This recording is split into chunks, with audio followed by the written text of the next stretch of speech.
Not the easiest of shows to do tonight, but a show we're going to do. I want to open by talking about Mike Leach. Ironically, we spent an inordinate amount of time 48 hours ago on this very show talking about the kind of correlation between football and entertainment, and I had some people argue with me that football coaches aren't entertainers. Well, they absolutely are. They're in the entertainment industry. That doesn't mean they have to do a clown show on the sideline, but they are paid the way they are. They have the spotlight on them the way they are. Those stadiums are as full as they are because this is the entertainment industry. It's not just sports. If it were sports, then it would have the same amount of eyeballs on it as water polo does. It doesn't. There's a reason why football is elevated in our society. It's because it is entertainment. And I talked about Deion Sanders the other night being a football coach, but also an entertainer. We lost a guy just like that last night. His name was Mike Leach. He was the head coach at Mississippi State. Those of us who have followed this sport for a long time have known him for a long time. Ironically, and I've heard a lot of you talk today, people who'd never met him actually felt like they knew him. Very interesting, because you don't describe everyone in our sport like that. But I'll give you my thoughts since everyone else is giving you their thoughts. There's this thing that happens sometimes. You probably have seen this in your social circle, or certainly you've just seen it publicly. You know, sometimes when people who are eccentric or funny by nature become self-aware, sometimes it's the worst thing in the world. It's okay as long as they don't know they're funny, as long as they don't know they're eccentric and a little bit quirky and different, because they're authentic. They don't lose the authenticity, but then all of a sudden, once they realize people are laughing and they realize people like them, all of a sudden they become self-aware and they start putting on an act. They start becoming a caricature of themselves. Here's what I liked about Mike Leach. He actually never did that. He was just the same guy the entirety of the time that we knew him publicly. Some of us were closer or got to have access to him because we cover the sport. You may falsely think that because his personality got elevated with the SEC network, for example, and just more notoriable position that he had in the American college football landscape, you may have thought that was an act. That wasn't an act. Folks like me who grew up in Georgia, we knew about him down at Valdosta State. He wasn't the head coach there. But a long time ago, back in the early to mid-90s, you see, if you're from where I'm from, they don't tell stories about Mike Leach at Texas Tech. They don't tell stories about Mike Leach at Washington State or Mississippi State. All due respect, that's when he gained his national notoriety. But down in West Central Georgia and South Georgia and rural Georgia period, they talk about that guy and his offensive marriage with Hal Mumme at Valdosta State in the early 90s. There was also a guy by the name of Dana Holgerson who wound his way through there once upon a time. They knew about his personality down there even then. Then he elevates and he eventually becomes a high-profile coordinator and a high-profile head coach, and then a lot of other people knew about him. But there's a reason why, as you've listened to people talk about this man over the past 24 to 48 hours, some of whom knew him, some of whom had never met him in person before, everyone's got a story about him. Because that's kind of dude he was. Certainly left an impact on you if you ever got to meet him. So this past summer, we're in Atlanta doing SEC Media Days, and we had a one-on-one with him. We had some time alone with Mike Leach. So he comes in the room, and the thing about those sessions is they're only supposed to be 10 minutes, and it's a pretty tight schedule at SEC Media Days. You know, they go on the big stage. That's what you see on TV, but what you don't see is some of the networks, and we're included because we're CBS, we get the coaches to ourselves. And they just come in a room and they come to us. So they mic you and they sit you down. And, you know, if it's me interviewing a head coach, I know I got 10 minutes. So, you know, I know loosely where I want to go with the interview. There's no sense in even planning an interview with Mike Leach. No bullet points, no anything. He comes in and it's not an interview. It's more so just an experience. It may be suitable for air. You may not use any of it. We ended up using, I don't know, Jesse, Colin, what was it, like 2 or 3 minutes of what was supposed to be a 10-minute interview. Here's why. Some of you who have watched the show for a while know that I'm a pretty good kid. I follow the law, okay? I walk the straight and narrow, except there's this one thing I do in my free time. I kind of sometimes hop freight trains. It's just something I do. I believe I was born this way, you know, so I don't apologize for it. Well, suffice it to say, out of the 14 in the SEC, there was only one head coach I was really comfortable sharing that with. And that, of course, was Mike Leach. You've never seen eyes that big until you've told that guy, yeah, I actually kind of live like a hobo. Because that lifestyle really would only be appealing to one SEC head coach, and I found him and I knew he was there. And so after we had gotten done with the quote-unquote football interview portion of SEC Media Days, yeah, I shared it with him. He had mentioned something that kind of sparked that, and he wouldn't leave. Can you imagine, by the way? I just want to tell you, a nice little side special would be SEC Media Days just following the sports information directors at Mississippi State trying to drag that guy, kicking and screaming out of one door and into another door. I don't know how long he put them behind the eight ball that afternoon just because of how much we held him up. But look, I kicked the snowball down the hill. Hey, I hop freight trains. And I just put my hands behind my back and I just listened the rest of the time because he ran with it. It was really fascinating. I wish we would have kept rolling the cameras. But you want to talk about impact on the sport of college football. I'm going to talk about the Hall of Fame in just a second. That's its own separate thing. I mean, I'm not going to pound the table about it, but I'm going to talk about the Hall of Fame in just a second. But impact it's really incredible, the kind of impact this guy had. Mike Leach held the same little laminated play sheet from the day he broke in to his final game that he coached, which, by the way, was another Egg Bowl win. Congratulations to Mississippi State. Some of you know this story. All of you are about to know this story. He had Texas Tech rolling back in the mid to late 2000s. There was a time where they were number 2 in the country, and that famous game against Texas, I'll probably talk about that in a second too. But before that, when he was earlier on at Texas Tech, Lubbock, Texas is a special place. You know, I'm very hopeful that the new staff they have out there are able to bottle up just a fraction of what Mike Leach was able to bottle up there once upon a time, because it's a unique and special culture if you ever start winning out there, if you ever give the nation a reason to care about what's going on at Texas Tech. Well, Mike Leach gave him a reason. But here's the thing. Back in 2003, he's got a quarterback out there named Cliff Kingsbury. You went on to know him pretty well. He's currently the head coach of the Arizona Cardinals. And so he's the starter, and I don't know what their depth situation was, but there was like a third-string quarterback out there, shoulder injury coming out of high school. It's becoming pretty obvious he's not going to be able to play. And so in lieu of cutting the kid, Mike Leach calls him into his office and says, hey, you got a really good football mind, probably the best football mind he had in his quarterback room. He just physically couldn't do the job. So he said, do you want to coach? Kid's never coached before. Obviously, he's like 19 years old. Do you want to coach? And so the kid's aggravated, storms out of the office, but comes back the next day and says, you know what? I'll take that coaching job. His name was Lincoln Riley. Yeah, so that turned out okay. There are a ton of stories about that, about guys who either rubbed up against Mike Leach or had access to him or crossed paths with him, played for him. Look at the lineage. That's a graphic that we didn't have time to make today. When you talk about the coaching tree, our Dennis Dodd referred to it more as a sequoia than just a tree. Incredible. You look at the offensive innovation. You look at guys out there who spend 25 hours a day in that offensive laboratory, and Mike Leach is out there with a mustard stain on a sweatshirt with a little play sheet he could fit in his back pocket and just run in circles around you. Has to be disheartening, doesn't it? Has to be a little humiliating for some of the guys out there in our sport. I do want to talk about this Hall of Fame thing because it was brought to my attention today. When you watched Mike Leach, when you experienced him, you were watching a Hall of Famer. You're watching a college football Hall of Famer in real time.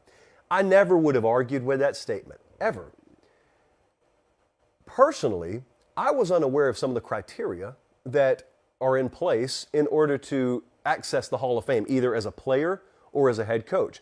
One of the rules that, frankly, I think should change and I think will change about access to the College Football Hall of Fame is you have to have a 60% winning percentage as a head coach. Leach is like 59.6, I think, so he's right below the threshold. A lot of people today were saying we should just round up. No, you shouldn't round up.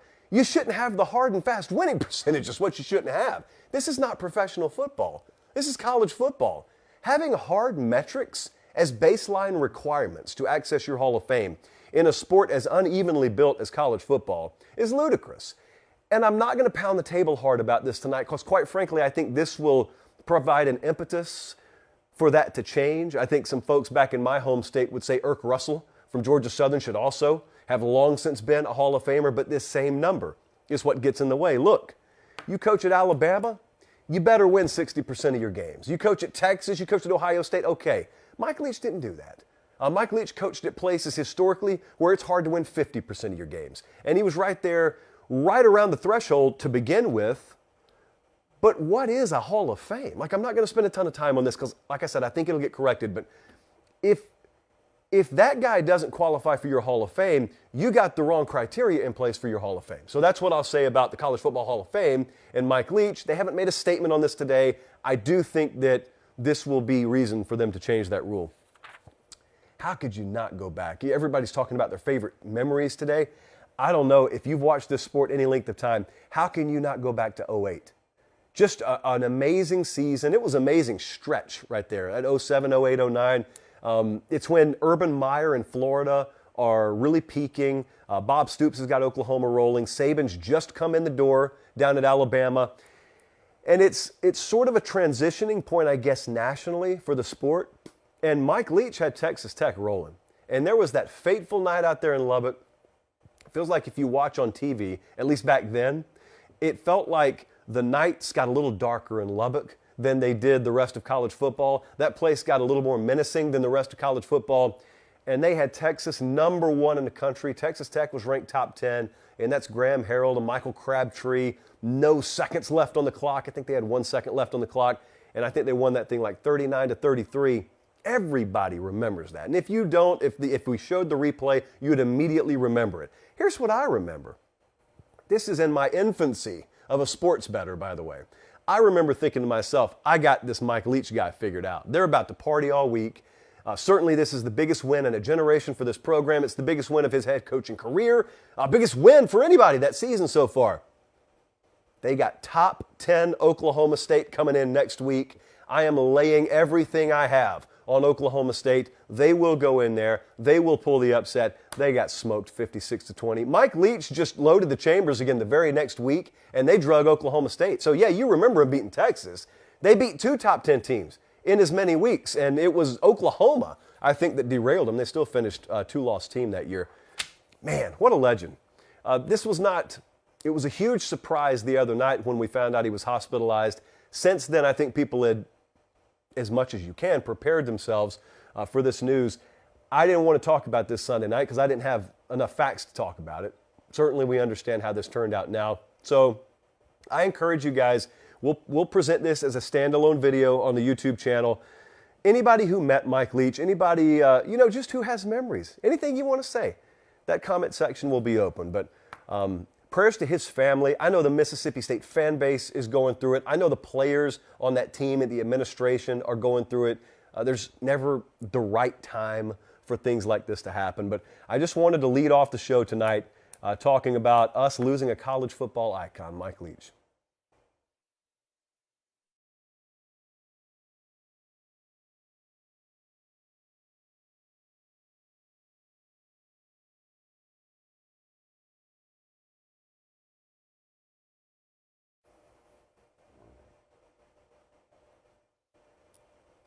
And with that, we welcome you in. Late Kick is live. It is Tuesday night, December 13th, the year of our Lord 2022. Not the easiest night to do a show, obviously, but a night where we've got a lot to talk about still, and we will do a show. We're jam-packed high atop a still gray and rainy downtown Nashville, Tennessee.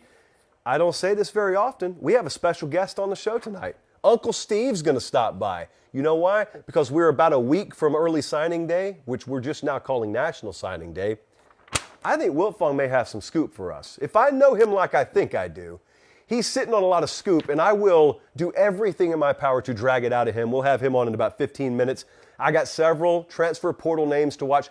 Grayson McCall's in the transfer portal. That's the Coastal Carolina quarterback. He's just in the transfer portal. That's instantly the #1 quarterback in the portal, one of the top players in the portal. Bold predictions. Okay, the other night, we revisited a bold prediction one of you made, where TCU was going to face someone not named Texas or OU in the Big 12 title game.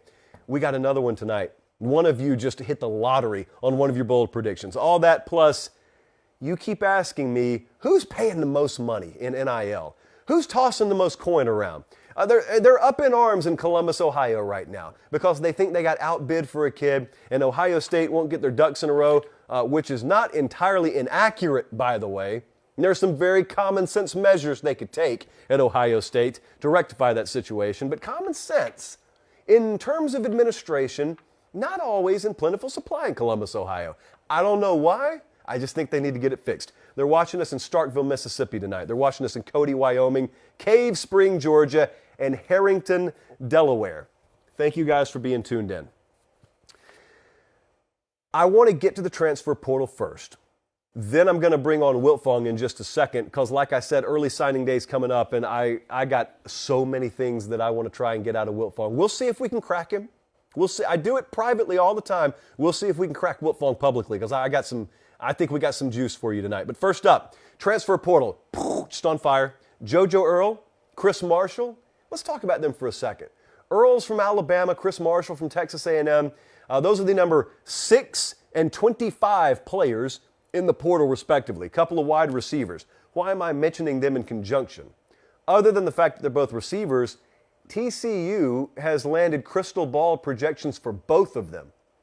You've heard of TCU. You know, they're doing things like going to the college football playoff. They are doing things like surpassing everyone's expectation in year one under Sonny Dykes. What do we have over there? Well, we got Quentin Johnson, who is just a stud receiver. What do we need to do? We need to reload, right? And so we look at Chris Marshall, 6'3", 205, got in trouble at Texas A&M off the field. I don't question his ability, nor do any football scouting types on the field. Does he keep his head on straight? That's what the next destination team is asking. JoJo Earle, more of an injury situation for him at Alabama this year, never got back on the field, at least as a starter. Still a very good player, you know, so it's just because you can't start at Alabama doesn't mean you couldn't start at 90% of the other programs in America. I don't think either of these guys are overrated in terms of skill set. So if TCU lands them, they're landing studs. They're landing high-level players. Keep an eye, because that's an interesting crystal ball pairing there, TCU for both of them. I want to talk about Tony Grimes for a second. Mentioned him briefly the other night, didn't really go into detail. I think a lot of you who follow recruiting hardcore remember five-star corner Tony Grimes coming out of high school a few years back. Remember, he skipped his senior season. There was a lot of talk, man, is he physically advanced enough to do that? Well, he's the number 3 overall corner in the transfer portal now. A lot of defensive guys have entered the portal from Chapel Hill. Make of that what you will. He's got 97 career tackles. There's a feeling, false alarm, Colin. There's a feeling from a couple of guys I've talked to, one of whom is a defensive coach, that when they watch Grimes, they think there's still some untapped potential there. So they don't think that he's emptied the reservoir. They watch his film and they say, we're probably getting 85% of what he's actually capable of. We think we can pull that final 15% out of him. Of course, everyone thinks that. Who are we watching here? We're watching Texas A&M. I think he's either visiting there or has already visited there. I think that's happening right now. USC is coming up. Virginia Tech is coming up, and probably not in a rush here. I think our Brian Doan reported he doesn't expect an immediate decision, nor should Tony Grimes be in a rush to make an immediate decision. He's going to have plenty of suitors. This position, corner right now, it's always a position that's premium. There aren't a ton of corners in the portal right now. So anyone who's shopping, and there are a lot of them, he can take his time. He will not run out of a landing spot. You know, Marshawn Lloyd is in the portal. That's the running back from South Carolina. Interesting times up there. I'm not going to talk about it tonight, but they're bringing in a new offensive coordinator. Very mixed reaction. Very mixed reaction up there from the natives, if you will, from the locals. So I have no clue if there's correlation here. I just know Marshawn Lloyd's a really good player, and he's in the portal. Now this year, he had 579 rushing yards, 9 touchdowns, dealt with injury. So injury's the question with him. Has been his whole career. But if you've watched him play, 5.2 yards per carry this year, that'll get it done. That's more than good enough. I picture him in an offense with a legitimate wide receiver core.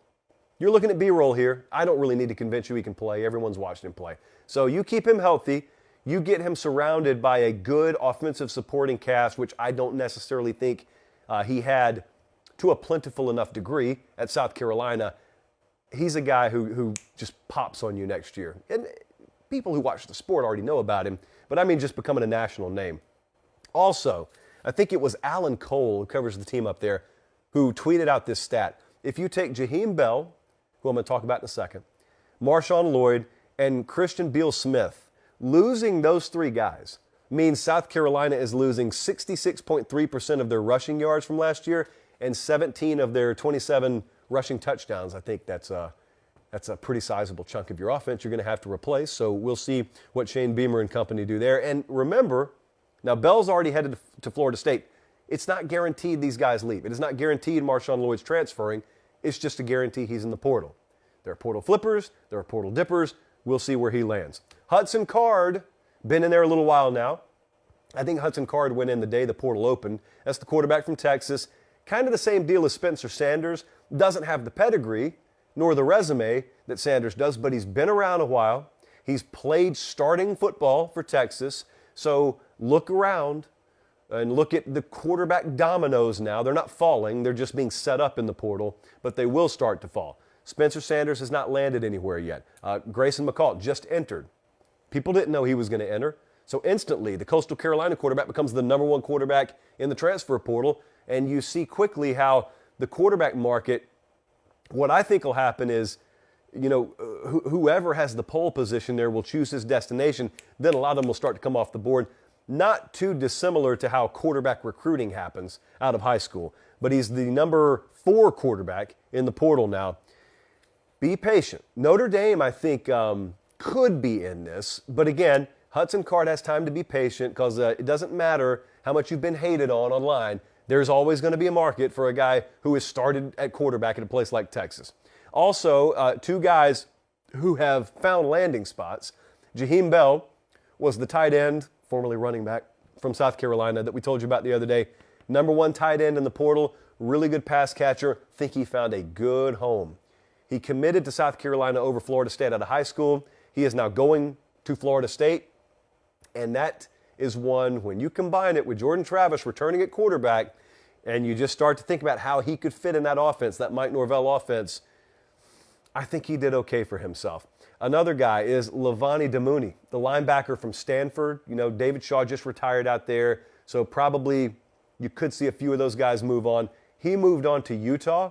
He's 6'2", 240, 162 tackles the past 2 seasons. Here's what's funny. He had a 12-tackle game against Utah this year. So they got an up-close and personal look at him.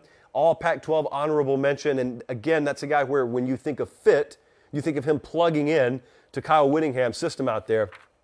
It stands to reason they'll probably have high expectation for him. He'll probably be on a lot of preview magazines come, let's say, July or August. So a lot's going on in the transfer portal. And remember, I was talking to a head coach yesterday, and there continues to be the belief that we've seen the first wave go in. There are some guys who are going to go in the portal. I'm telling you this with absolute 105% certainty. There are guys on high-level bowl teams and playoff teams that are going to wait until their season is over to enter the transfer portal. I mean, I'm talking about kids. I'm not singling anyone out, but if you've got kids playing for Georgia or playing for whoever, TCU, Michigan, that intend to enter the portal, Penn State, they're not entering the portal yet. That doesn't mean they're not going to. And when you're talking about kids on those teams, you could be talking about some high-level players. Oh, and by the way, we also have a secondary 15-day window post-spring, so just keep that on your radar.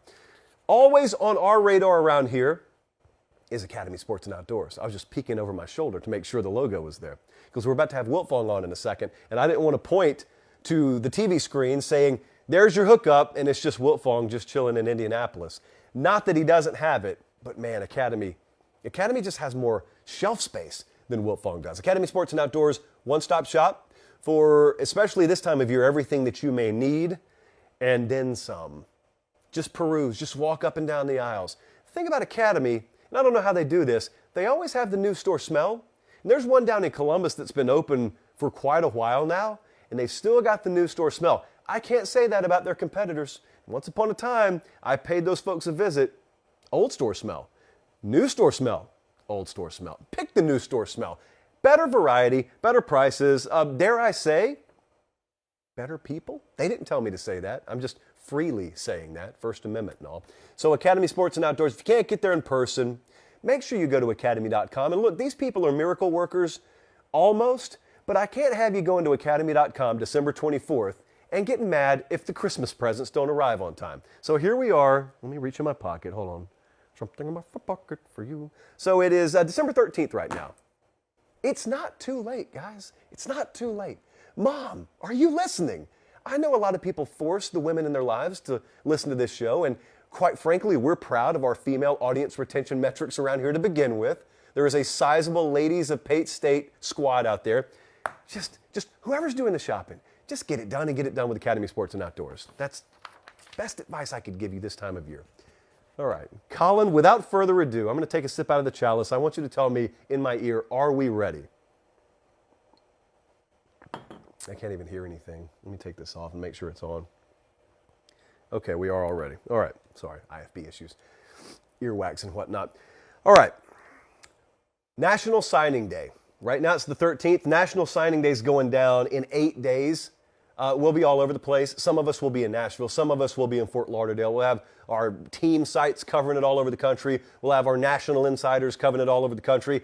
But I don't want you having to wait. And quite frankly, I think what you want to know right now is not so much just what's on the front page of 247sports.com. And you don't want to know what's available for free out there. You want scoop. You want intel. You want an edge so that you can sound smarter at the water cooler. I know that because I know you guys, and I want those same things. So here's what I did. I called Uncle Steve earlier today, and I said, Wilfong, I need something from you. I need to squeeze that sponge, and I need some juice. I need some drip on the show tonight. Can you deliver it? And he said, yes. And then he saluted. I didn't require the salute, but I appreciated it. And so we bring on 24/7 Sports, National Director of Recruiting, recent Chalice of Supremacy recipient. Congratulations, sir. Steve Wilfong, how are things in Indianapolis tonight? Does the sun set there as early as it does in Nashville? A little hour later. I think we set at the same time. Just an hour later here in the future, brother. Yeah, not fun at all. Okay, so I'm looking at my rankings over here. Not shockingly, Bama's #1 in the country. We're sitting here 8 days away from National Signing Day. I got Georgia there. Notre Dame is still right there in position. If you have to handicap this thing right now, is anyone catching Bama? I don't think so. I think that they have it all but locked up. Excuse me, I need to put some juice in my chalice there. I think they have it all but locked up right now when you look at what's already in the fold and what's still potentially out there for Nick Saban and company. When you look at guys like 24/7 Sports composite 5 stars, defensive lineman James Smith, edge Quay Russaw. They're still in the sweepstakes for Desmond Ricks. Jordan Hall is a defensive lineman they're swinging at. I crystal balled Damari Brown, a top 247 cornerback from the Sunshine State to Alabama today. So there's a lot of elite talent still strongly considering Alabama down the stretch here as they try and lock up Nick Saban's 10th #1 recruiting class since coming to Tuscaloosa. Hey, are you surprised right now?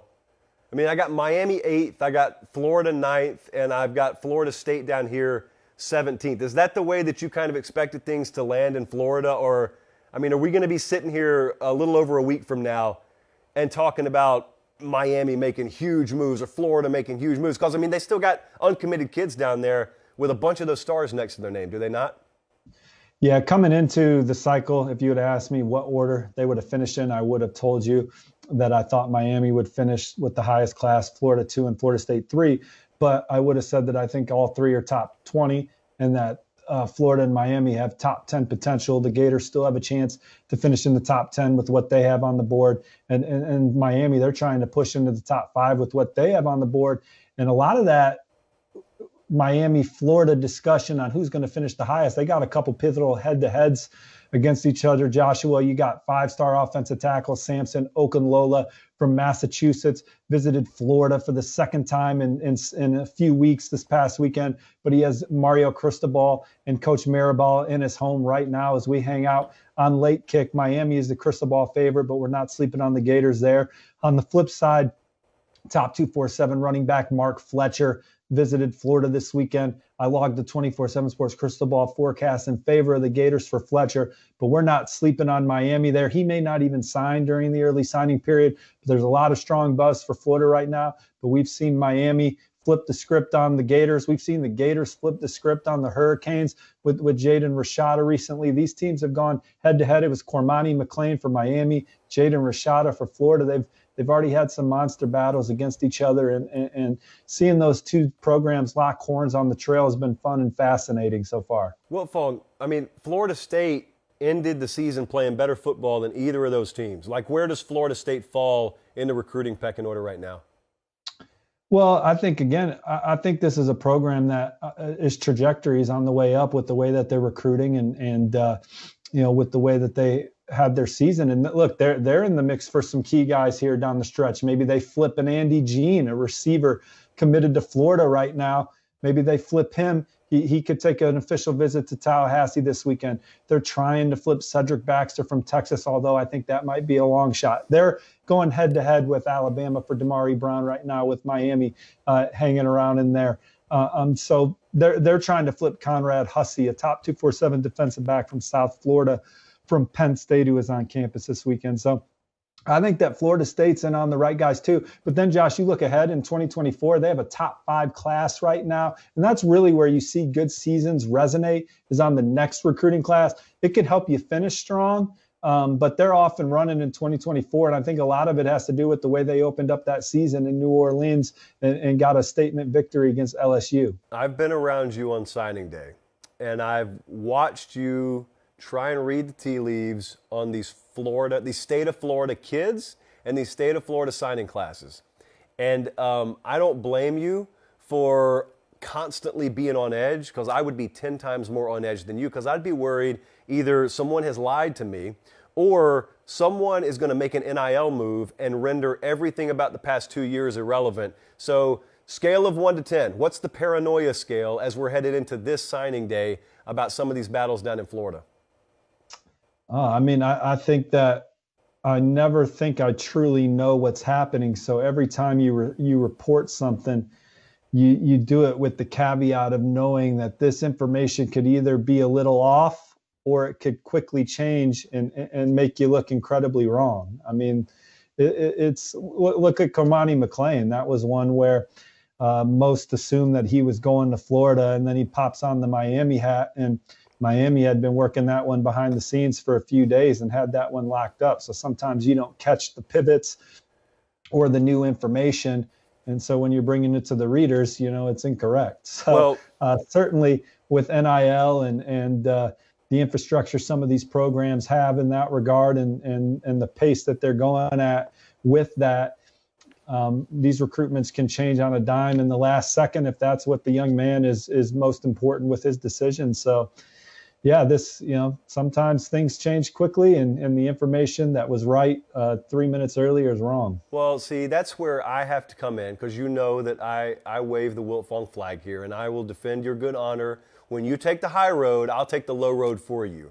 So sometimes I got to do the whack-a-mole to some of the viewers and let them know all of the information that was available with the best sourcing network in America, which I think you have, because I've sat at dinner before and watched the calls you take.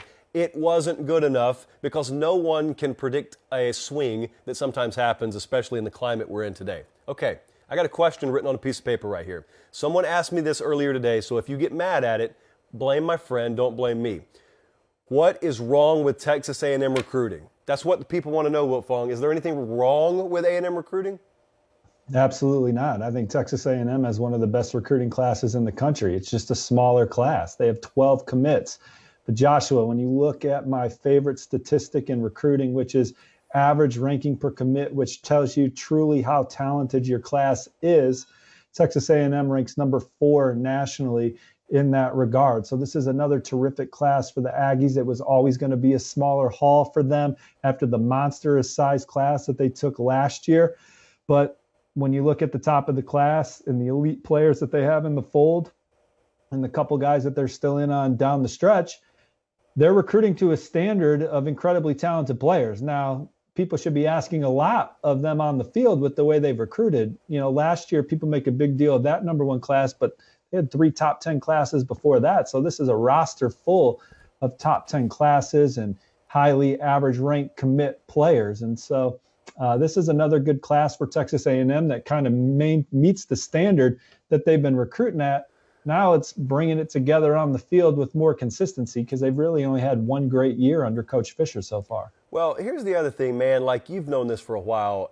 I've gotten to get out on the road a little bit more. And on these Friday nights when we're in town, I like to meet with some of the staff. It's not always coaching staff. Sometimes it's off-field, it's support staff, it's player personnel types. And you learn about some of the biggest moves that happen in this industry that are not reported. We know when coordinators move. We know when someone hires a new head coach. But, Wilfong, you rarely have big, flashy headlines when director of player personnel types move. But in reality, man, that's huge. Like, you had some movement from A&M to Oregon this past cycle. This paid huge dividends in one place and left a huge void in another place. So it's always interesting because you never have time to talk about it publicly, and quite frankly, it wouldn't generate enough traffic anyway. But there's a lot of that happening. Okay, so you're in touch with pretty much everyone on the face of this planet when it comes to recruiting. People talk about Bama all the time. People talk about Georgia all the time. Give me some underrated recruiting staffs right now that you think are really doing big things. And it doesn't always have to be ranked in the top 5. Relative to what their expectation levels should be, who are some big-time staffs out there right now? Oh, man. I mean, I think right now you look at TCU, the way that they've capitalized on the momentum of making the college football playoff. They have a top 20 class right now, could ultimately end up being in the top 15. I think Texas Tech, Joey McGuire, and that first-year staff at Texas have really been able to capitalize on all the relationships that they have with the high school scene in the Lone Star State. They have the number 23 recruiting class in the country right now, Josh. I think that's very impressive. And so those are two classes that really stand out to me when you look at the top 25 right now. Certainly, I think Oregon, from Mario Cristobal to Dan Lanning, I think from a recruiting standpoint, you went from maybe the best head coach or the most active head coach recruiter in the country in recruiting. And Dan Lanning and company, they have the Ducks in on some very elite players here down the stretch, and they're going to be as fun as anybody to watch here leading up to the early signing period, whether they win some of these battles or lose some of these battles. I know we were going to talk about who could finish with the number 1 recruiting class in the country, and I had to make sure Oregon was mathematically not alive when I started punching some of the names that they were in on the 24/7 Sports Class calculator as they try and flip the number 1 offensive tackle in the country, Caden Proctor from Iowa. I think Alabama's still in there for Proctor as well. I should have mentioned him in the Alabama segment as another guy they could close on. David DJ Hicks committed to A&M right now, but he's taken 4 visits to Oregon. Oregon's still in the mix, still communicating with Peyton Bowen. And some of these guys are long shots. Mateo Uagalele, the 5-star defensive lineman from California that I like Ohio State's position for now, but maybe I like Oregon's position for more as he nears his college decision. Those are a bunch of 5-star recruits that Oregon's still in on here as the cycle comes to a close. What do you think I know it's tough to say right now. I'm trying to pull up the team rankings. So right now, given that all those guys are still on the board for them, what do you think the ceiling is on this class for Oregon? Well, I think that when I plugged all those guys in, that they have a realistic chance of finishing with a top, well, realistic, I don't know if that's the right word. They have a mathematical chance of finishing with a class that finishes in the top 4 when you compare scores from the cycle before. Like, they could hit with over 300 points, which is what the Buckeyes had in the number 4 spot last year, which would be a hell of a first class and really would be extremely top heavy with some very elite players if they're able to pull that off. They already have 5-star quarterback Dante Moore committed, Josh. He took a visit to UCLA last weekend. Everything I'm hearing today, I still think he sticks with Oregon. We'll see what happens over this next week. And then Dan Lanning's in home with 5-star defensive lineman David DJ Hicks right now and his family as they try and flip him from A&M. So a lot of big in-home visits going on right now as we record this show here. I wonder if they're watching Late Kick in these houses right now. Well, listen, if they're not, they should. Man, I assume you see some of the same stuff I see. Like, I've got coaches texting me their itineraries this week, and it's insane. Now, fortunately, they don't have to go commercial like you and I do. We're down here with the normal folks. But, man, so I saw one of them text me a couple of days ago, 9 states, multiple stayovers, not even just going back to campus that night, and you're trying to bowl prep. You're trying to hire new coaches. Some of these guys are. I complain about it for them because I know it does them no good to complain about it publicly. But man, behind the scenes, you probably get a lot of that. You probably get a lot of that steam being blown off in your ear too, don't you? That's why a lot of these guys love when they get to travel with the head coach. Like if it's their recruit and the head coach is going in home and you're a high profile university, that head coach is not waltzing through the airport flying commercial with the likes of Wilfong. You know, they're on the private jet, they're in, they're out. That's the life right there when you're recruiting here down the stretch with the head coach on the private jet. And you kind of take for granted someone like me that's so immersed in recruiting here at the end of the cycle.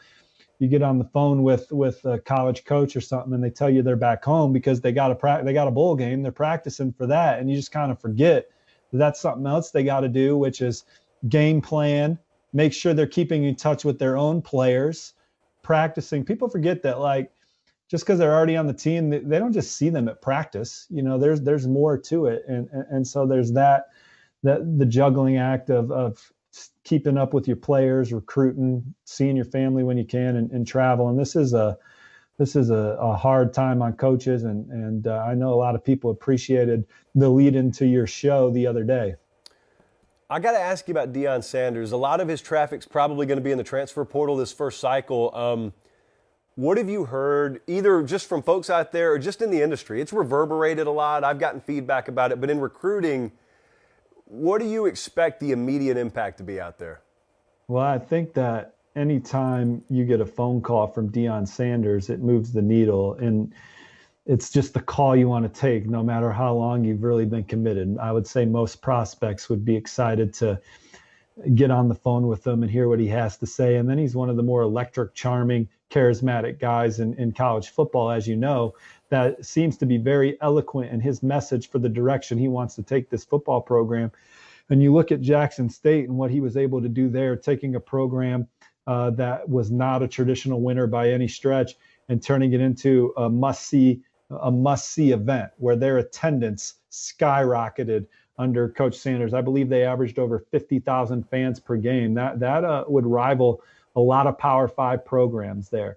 The way that they offered, they were not afraid to offer blue chip prospects. There were a lot of times where I was tagged in Jackson State offers. I think now at Colorado, and obviously they landed some guys at Jackson State, right? We were there together when Travis Hunter flipped. I was at the All-America Bowl when Kevin Coleman announced for Jackson State. You know, they beat Georgia for the number one JUCO corner in the country 2 cycles ago.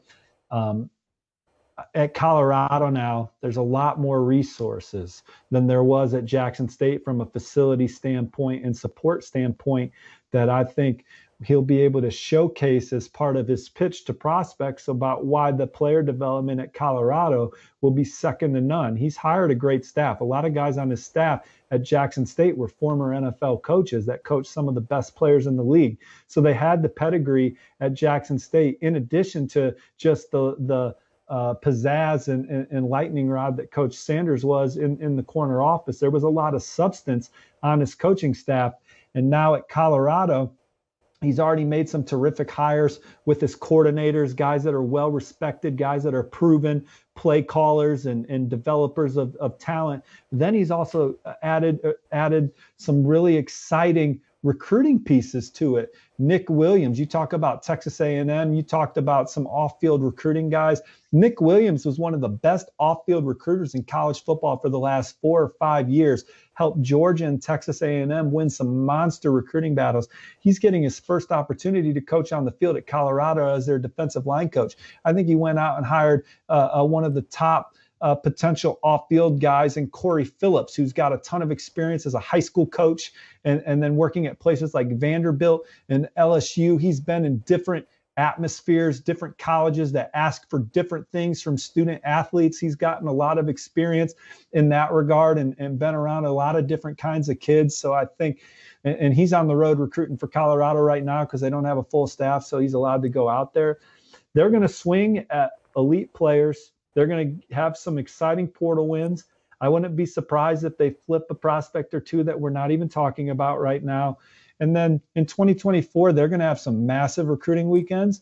and we'll see how it goes. I think that they're going to land some big time guys. It's been a long time since we've seen them have a top 25 recruiting class, Josh, but I'd be pretty surprised if they don't have a top 25 recruiting class in 2024 with the staff that they put together and the excitement that everybody has that I've talked to within the program already. Did I rehearse any of these questions with you today, yes or no?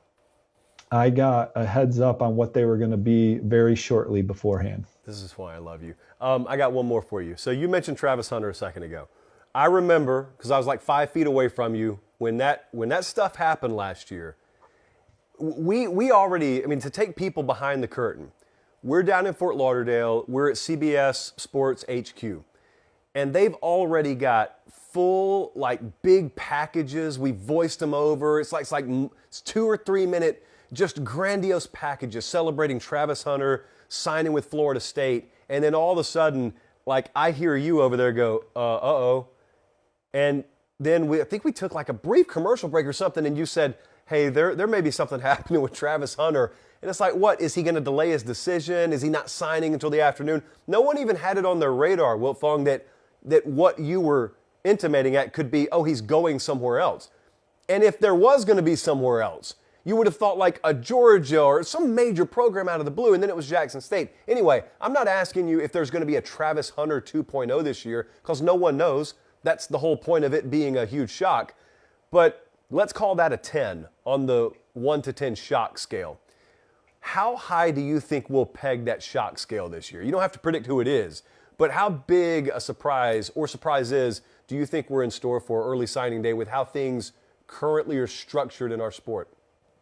Yeah, and the Travis Hunter thing, that morning, just dotting I's and crossing T's, I reached out to a coach at Georgia and said, hey, any chance Travis Hunter flips from Florida State to y'all? And the coach said, hell no. So I thought he was a Seminole, right? And I just was looking in the wrong place because, an hour or so later into the show, you get a text that Travis Hunter's going to Florida or to Jackson State. And it was such a cool story, man. And thankfully it happened right before we went on break. Like, our show was split in two. We got that in right before the buzzer. Then we went in the lunchroom to almost like make sure it was like, I have a source saying that Travis Hunter was going to go to Jackson State, but you didn't have it in the Hunter camp.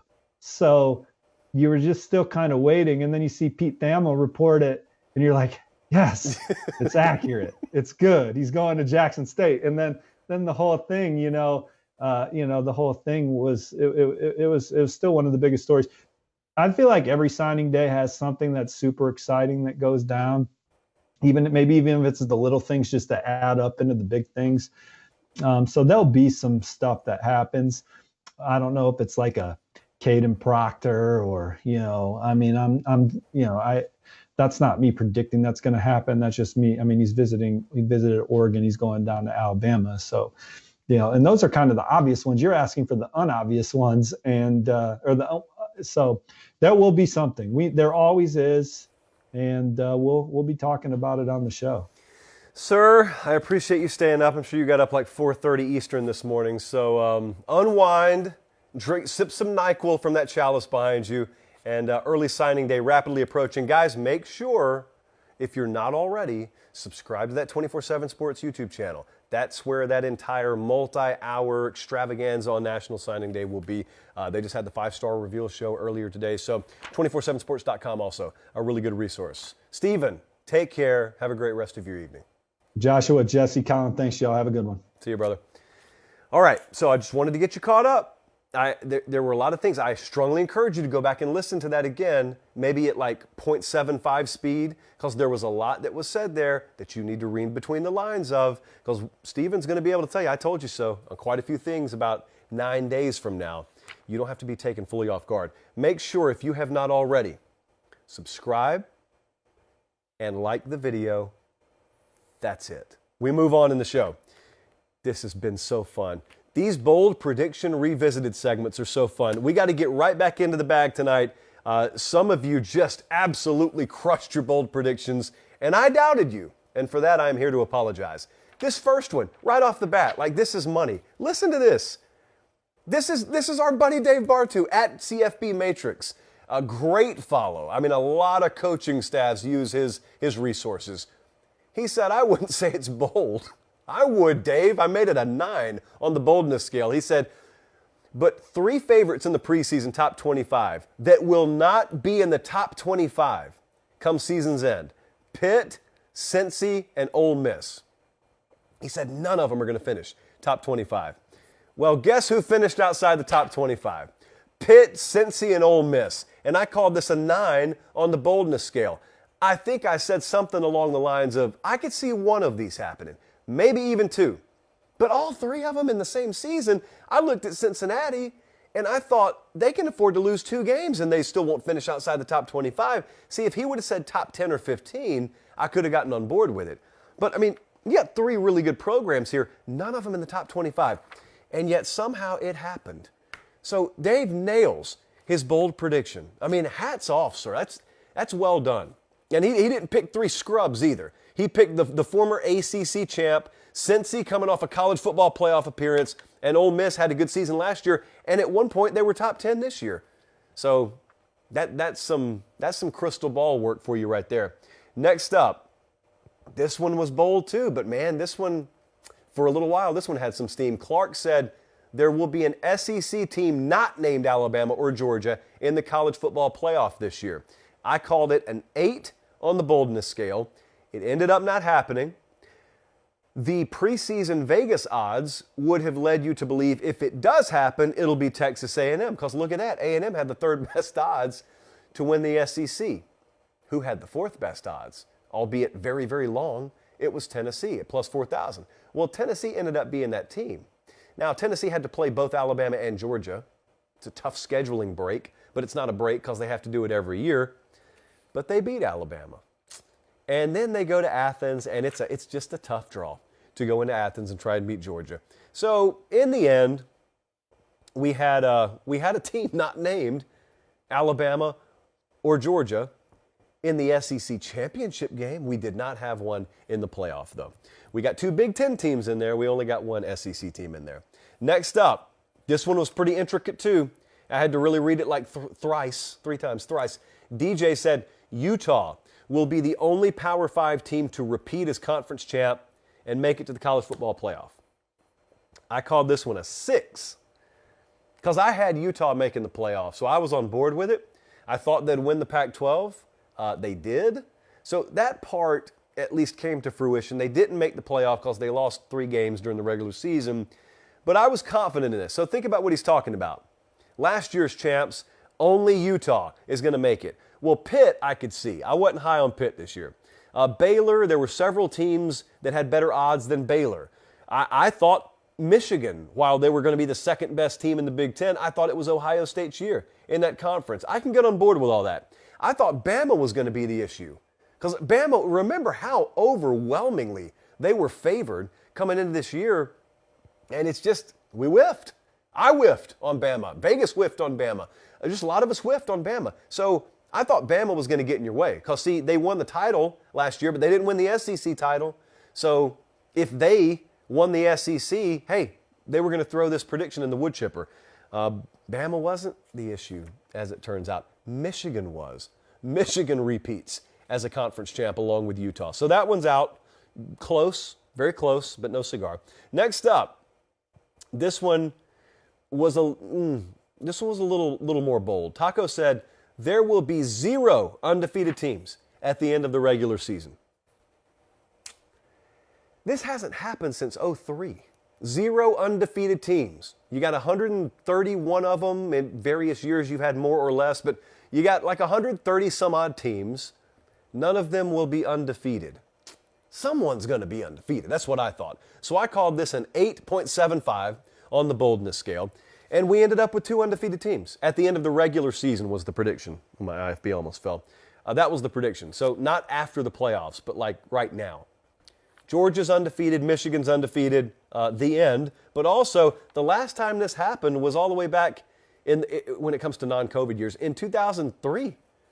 That was the last time we had no undefeated teams. I guess we could include the COVID year because we had like 8 of them undefeated that year. Last up, this was never going to happen. Bless the heart of whoever made this prediction. but this was never going to happen. Oh, Morgan. Oh, poor Morgan. Morgan said, the Every Given Saturday Tour will make a stop in Columbia, Missouri for 4-0 Missouri versus Georgia in Week 5. First off, let us reiterate the fact that Missouri was 2-2 at the time of this game. The weekend was pretty loaded. Jesse, do you have the screen? Do you have that like graphic where we know the games that were that weekend? I think I was at Kentucky, Ole Miss. I believe that's where I was. That was the same day NC State played Clemson. You had Bama at Arkansas that day. Oklahoma State at Baylor, Wake Forest at Florida State. So like we just weren't going to be at the Missouri game. But here's the irony. Missouri came as close as anyone has all year to beating Georgia. So unfortunately, they were 500 going into the game, which warranted us ignoring the game from an Every Given Saturday Tour perspective. But they just about beat Georgia. They led them, I think by 2 scores at one point in the fourth quarter. They led them. Eli Drinkwitz, how did you almost do that? And then the rest of the country, how did you not find a way to replicate that? That was a bad offensive line performance for Georgia that day. Suffice it to say they rectified things. Okay, let's move on. I've got a segment here. As you can see, it's a square, and then there's nothing written on the piece of paper, but don't worry. We are ad-lib masters around here. We had a question that was submitted in the Late Kick inbox a couple of days ago, and I wanted to get to it today. So Kaysen said, which teams are offering the most in NIL? He just put it out there. Who has the biggest bag out there? Who's tossing around the most cash? Here's what I want to do with this question instead. So as to not have a bunch of head coaches on the phone with me by the time I get off air, there are a lot of places. Look at the Logan's Roadhouse NIL deal there. Is that Bryce Young? Who is that? Whoever it is, they made the right decision. So there are a lot of places where you can get very lucrative NIL deals. I don't think we need to remind you how much you could get at a Miami or a USC. Bryce Young did quite well for himself this year. Here's the thing you need to know, okay? It's not so much the individuals and how much money they're making. That's all well and good. Here's the down low on how NIL is happening right now. It's not so much about our kids being paid. Well, of course they're being paid. It's legal. What I am interested in is not so much whether kids are being paid, how much they're being paid. When are they being paid? That's what's interesting about NIL. See, right now, there's some big arguments happening within the NIL space and within athletic departments and coaching staffs about how we should take this collective money. Now, of course, in reality, that shouldn't be decided by coaches. We understand we live in the real world. That's how it's happening. So the argument is not whether we should find ways to distribute this money. The argument is, who do we pay and when do we pay them? There's one school of thought out there that you take all the NIL resources you have and you buy your recruiting class. Seems pretty simple, right? It's not, because there are some other folks out there, and I think that there's some very, very big staffs that feel this way, that say, we're not paying a high school senior 6 figures who has never played a down for us. We're not doing it. What we will do is we will offer opportunity, and we will show him that the best players at our program end up making inordinate amounts of money, like ridiculous amounts of money, but they're going to prove themselves here first. And then that's where the money is going to get allocated. And also, here's the added bonus of the incentive the major program has. Look at the 40-year decision, not the 4-year decision. We offer you an opportunity to be developed by the best. You got disproportionately better odds at being a high-round draft pick here than you do if you go elsewhere. You choose. They put the ball in the kid's court. You choose. And there are some programs out there. Quite frankly, I think there's one in Columbus, Ohio right now that may very well miss out on a kid or two because they are not willing to pay big NIL money on the front end. I'm not saying that Ohio State's NIL approach is perfect. Quite frankly, administratively, I think they need to get out of their own way a bit because they could be doing a lot better in NIL there if you would fully leverage all the resources available to Ohio State. I think I'm making myself clear. But anyway, I don't think Ryan Day and his coaching staff or the Ohio State Brain Trust are tossing big money at high school kids at all. I don't think Georgia's doing it, despite what you've heard reported. I don't think that's how Alabama's operating either. I just mentioned 3 of the top programs in the country. I'm not telling you they're not paying kids. I'm not telling you there's not NIL money to be had there. What I am telling you is I think some of the big dogs, some of the established programs in this country are not paying unproven kids untold amounts of money. There may be rare exceptions. Quarterback, obviously, is chief among them. They're going to spend money on quarterbacks. They are not paying $800,000 to an offensive tackle. They're just not. They are not going to do it. And there may be another program out there that does do it, and you got a choice to make. Do you want to go somewhere where you get the immediate money, and it's questionable whether you'll get developed, or do you want to go to a place that has a long and established track record of developing your position, knowing that, number one, your NIL earnings potential is going to peak the moment you step on that campus, and especially the moment you play for that team. And number two, there's this other NIL thing. It's called the NFL. Those are the 3 letters you really need to be concerned about. And some of these programs may not offer you a great big NIL bag before you've played a down for them out of high school. But what they do offer is eventually some lucrative NIL opportunities and NFL opportunities. Now, someone's going to ignorantly come into comments and say, that's foolish. The NFL could find you anywhere. If you can play, the NFL will find you.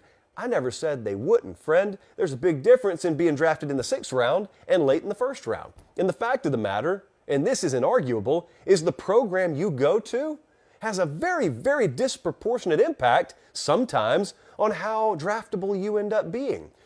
Translation: if I am an offensive guard, there are certain programs out there I could go to and do everything in my power, take care of every bit of business on my end, and I still get underdeveloped. Whereas if I went to the school down the road, I put forth the same performance. They're just better at developing me. I just made life-changing money. Maybe school A was going to offer me $110,000 in NIL coming out of high school. Maybe school B said, suck it up and earn it. What was the right decision for me? So my point is, there is no wrong decision. It's your decision. I just think some of these programs are looking at it saying, we're not going to pay you that kind of money. And if they will, like I have had pretty reputable sources tell me, we have passed on kids who have told us their offers. Like I had a coach tell me flat out, I had a kid come to me and say he got offered X amount of money, and I had to tell him, if they're really offering you that, you need to take it. That's tough. You've invested 2 or 3 years in some cases in recruiting these kids.